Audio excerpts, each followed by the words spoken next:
Welcome to Mega Nine TV. అంతర్జాతీయ వాణిజ్యానికి గుండెకాయ లాంటి హర్ముజ్ జలసంధి ఇప్పుడు తీవ్ర ఉద్రిక్తతలకు కేంద్రంగా మారింది. ఇరాన్ అమెరికాల మధ్య జరుగుతున్న ఘర్షణల వల్ల ఆ సముద్రపు మార్గంలో రాకపోకలు దాదాపుగా ఆగిపోయాయి. దీనివల్ల మన భారత్కు రష్యా నుంచి వచ్చే ఆయిల్ సప్లైకి పెద్ద కష్టం వచ్చి పడింది.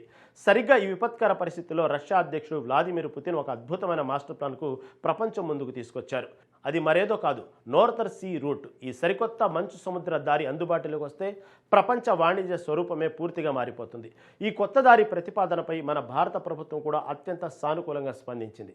అసలేంటి నార్థర్న్ సీ రూట్? దీనివల్ల భారత్కు రష్యాకు కలగబోయే అద్భుతమైన లాభాలేంటి?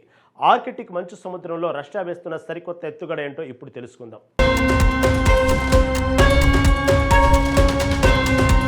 అసలు నార్థర్న్ సీ రూట్ అంటే ఏమిటి? అంటే రష్యా ఉత్తర తీరం వెంబడి ఉండే ఆర్కిటిక్ మంచు సముద్ర దారినే ఎన్ఎస్ఆర్ అంటారు. ఇది అట్లాంటిక్ మహాసముద్రాన్ని, పసిఫిక్ మహాసముద్రాన్ని నేరుగా కలుపుతుంది.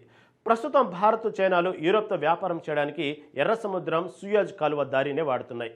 కానీ ఈ పాత దారిలో హౌతీ రెబల్స్ దాడులు, యుద్ధాలు, గొడవల భయం చాలా ఎక్కువైపోయింది. అందుకే రష్యాతో ఈ కొత్త దారి గురించి అత్యున్నత స్థాయిలో చర్చలు జరుగుతున్నాయని భారత విదేశాంగ శాఖ అధికారికంగా వెల్లడించింది.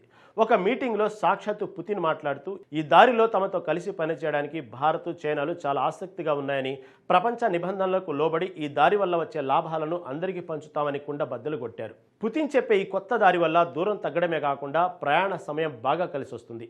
సూయజ్ కాలువ గుండా వెళ్లే పాత మార్గంతో పోలిస్తే ఈ నార్థర్న్ సీ రూట్ వల్ల ఓడల ప్రయాణంలో ఏకంగా 10 నుండి 15 రోజుల సమయం ఆదా అవుతుంది. దారి చిన్నది కావడం వల్ల ఓడలకు లక్షలాది లీటర్ల డీజిల్, పెట్రోల్ ఖర్చులు ఆదా అవుతాయి. ఆటోమేటిక్గా సరుకుల రవాణా రేట్లు కూడా బాగా తగ్గుతాయి.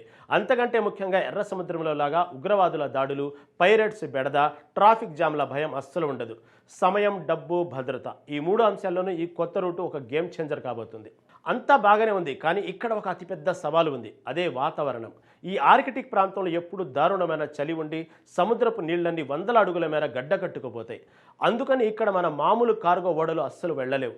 ఆ భారీ మంచు కొండలను కట్ చేసుకుంటూ ముందుకు వెళ్లే ప్రత్యేకమైన అణుశక్తి ఓడల సాయం ఖచ్చితంగా కావాలి. ప్రపంచంలో మరే దేశం దగ్గర లేని విధంగా రష్యా దగ్గర అలాంటి పెద్ద న్యూక్లియర్ ఐస్ బ్రేకర్ ఓడల కాన్వాయ్ ఉంది. ఈ ఓడలు ముందు మంచును చీల్చుకుంటూ వెళ్తుంటే వాటి వెనుక సురక్షితంగా వాణిజ్య నౌకలు ప్రయాణిస్తాయి. రష్యా ఇస్తున్న భరోసాతోనే ఇప్పుడు ప్రపంచ దేశాలు ఈ రూట్ వైపు ఆసక్తి చూపిస్తున్నాయి. ఈ ప్రాజెక్టు మన భారత్కు ఎంతో కీలకం. అభివృద్ధి చెందుతున్న మన దేశానికి కావలసిన కచ్చా ఆయిల్, న్యాచురల్ గ్యాస్ను రష్యా నుంచి చాలా చౌకగా, వేగంగా తెచ్చుకునేందుకు ఇది బాగా ఉపయోగపడుతుంది. అలాగే వ్యాపారం కోసం కేవలం సూయజ్ కాలువపైన ఆధారపడకుండా ఇది మనకు 3వ సురక్షితమైన ప్రత్యామ్నాయ దారిగా మారుతుంది. భవిష్యత్తులో ఈ రూట్ ద్వారా ఎగుమతులు, దిగుమతులు భారీగా పెరుగునున్న నేపథ్యంలో ఆర్కిటిక్ మంచునీటిలో ఓడలు నడిపేలా మన భారతీయ నావికులకు ప్రత్యేక శిక్షణ ఇవ్వడానికి కూడా ఈ 2 దేశాలు ప్లాన్ చేస్తున్నాయి. ఇది పూర్తయితే లాజిస్టిక్స్ రంగంలో భారత్ ఒక కొత్త శకంలోకి అడుగు పెడగబోతుంది. మరోవైపు రష్యాకు కూడా ఈ దారి వల్ల లాభమే. ఆర్కిటిక్ ప్రాంతంలో బోలెడంత ఆయిల్, గ్యాసు, ఖరీదైన ఖనిజాలు దాగి ఉన్నాయి. పాశ్చాత్య దేశాలు ఆంక్షలు విధించడంతో రష్యా ఇప్పుడు భారత్, చైనాలపైనే తన ఆశలన్నీ పెట్టుకుంది. చైనా ఇప్పటికీ ఈ దారిని వాడుతుంది.